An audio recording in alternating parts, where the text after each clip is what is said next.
Contes et légendes des héros de l'Antiquité. L'histoire de Philémon et Baucis. Première partie. Jupiter, le plus puissant des dieux, aimait se rendre sur la terre. Déguisé en simple voyageur, il se mêlait alors aux humains pour les observer, les éprouver ou les séduire. Ce jour-là, accompagné de son fils Mercure, qui était aussi son complice, il cheminait sur les routes de Phrygie. Comme le soir tombait, les deux divinités pénétrèrent dans un bourg aux maisons de riche apparence. « Il était temps !» s'exclama Mercure en désignant le ciel où s'amoncelaient les nuages. Jupiter haussa les épaules. La pluie ne le souciait guère, et l'orage encore moins. Ne commandait-il pas à la foudre ?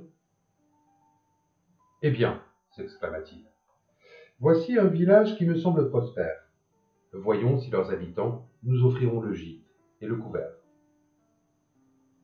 Justement, le propriétaire d'une somptueuse villa s'apprêtait à rentrer dans sa demeure. Jupiter l'apostropha. « Noble seigneur, accepterais-tu de donner l'hospitalité à deux voyageurs fourbus ?» L'autre eut à peine un regard pour les inconnus. Il s'empressa de rentrer chez lui et ferma la porte, dont le loquet de bois retomba lourdement. Devant la mine décontenancée de son père, Mercure éclata de rire. Il désigna leurs vêtements et dit « Il faut avouer que nous n'inspirons guère le respect dans cet accoutrement. Qui pourrait croire que des dieux se cachent derrière ces guenilles ?» Ils frappèrent à la porte de la deuxième maison, dont la façade était aussi opulente que celle de la première. Un long temps s'écoula avant que n'apparaisse dans l'entrebâillement le visage d'un homme mûr. Des broderies d'argent ornaient sa tunique. « Qu'est-ce que c'est ?» grommela-t-il en les dévisageant d'un air suspicieux. « Qui êtes-vous » ? « Des étrangers qui sollicitent. »« Des étrangers ? Passez vite votre chemin. » Sur ces mots de bienvenue, le propriétaire leur ferma la porte. Au dehors, quelques gouttes de pluie se mirent à tomber. « Jupiter, fit Mercure, ne crois-tu pas que nous devrions regagner l'Olympe ? Grâce à mes semelles ailées, frappe donc à cette autre porte. » En soupirant, Mercure s'exécuta. Cette fois, c'est un jeune serviteur qui leur ouvrit. Son expression était craintive, et sur ses épaules se devinaient de récentes traces de fouet. « Ah, mon garçon, s'exclama Jupiter, mon fils et moi sommes exténués. Ton maître nous accorderait-il l'hospitalité ?» Les dieux aperçurent dans la salle principale une immense table garnie, autour de laquelle ripaillaient de nombreux convives. Vin et rire coulaient à flots. Le jeune esclave leur chuchota. « Hélas, les consignes sont strictes. Je ne dois laisser entrer que les invités. Mon maître a horreur des intrus. » « Il n'en saura rien, fit Mercure en tirant une pièce de sa poche. Nous serons discrets, et une place dans l'écurie nous suffira. »« Impossible. Oh, je crois qu'il vient. Partez vite, avant qu'il ne vous donne la chasse avec ses chiens. » Cette fois, les dieux se retrouvèrent sous une pluie battante.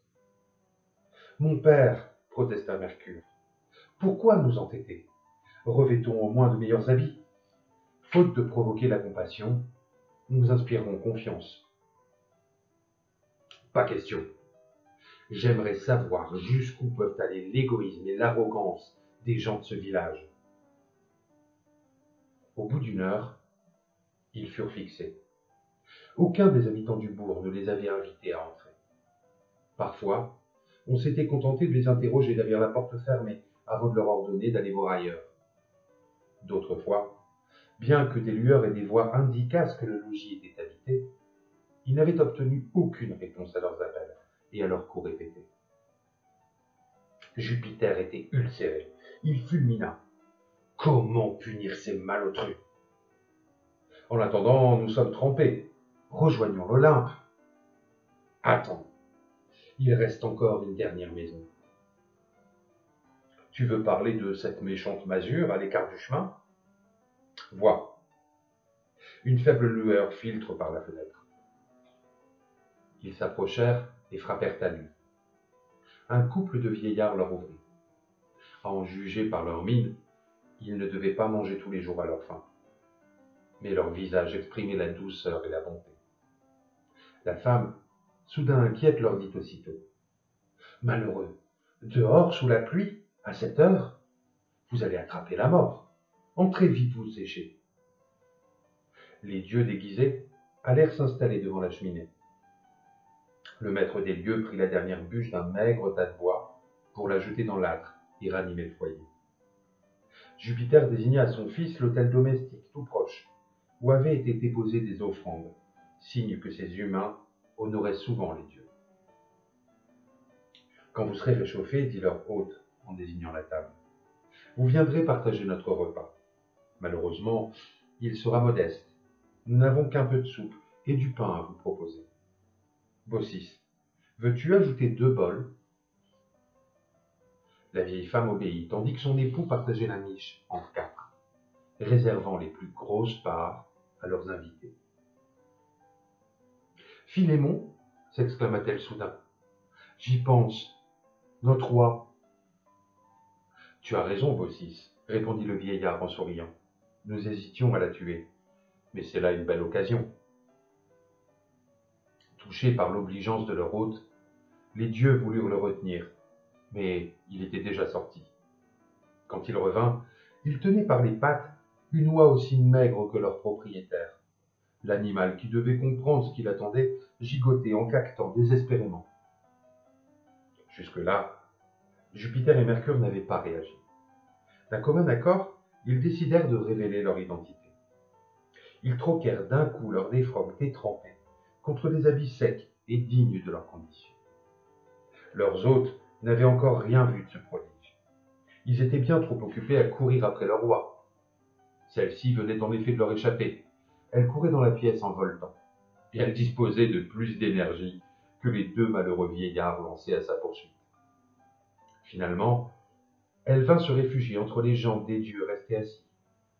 C'est seulement à cet instant que Philémon et Baucis remarquèrent les somptueux vêtements de leurs visiteurs et la noblesse de leur attitude. Stupéfaits, ils comprirent qu'ils n'avaient pas accueilli des voyageurs ordinaires. Ils se prosternèrent à leurs pieds. D'une voix chevrotante, Philémon balbutia : « Noble Seigneur, je sais que ce pauvre dîner est indigne de vous. Si vous acceptiez de me rendre notre roi... » « Brave Philémon, dit Jupiter en se levant, je refuse que tu sacrifies cet animal. Et toi, Baucis, sois remercié pour ce repas que tu voulais partager avec nous, qu'il soit à la mesure de votre accueil. » En une seconde, la table fut couverte de viande juteuse, de volailles rôties et de plats d'argent regorgeant de mets délicats. Les 2 vieillards, qui n'avaient jamais vu rien de tel, écarquillèrent les yeux. Sachez, Philémon et Baucis, que vous avez devant vous Jupiter et Mercure. Ce soir, vous partagerez l'ordinaire des dieux.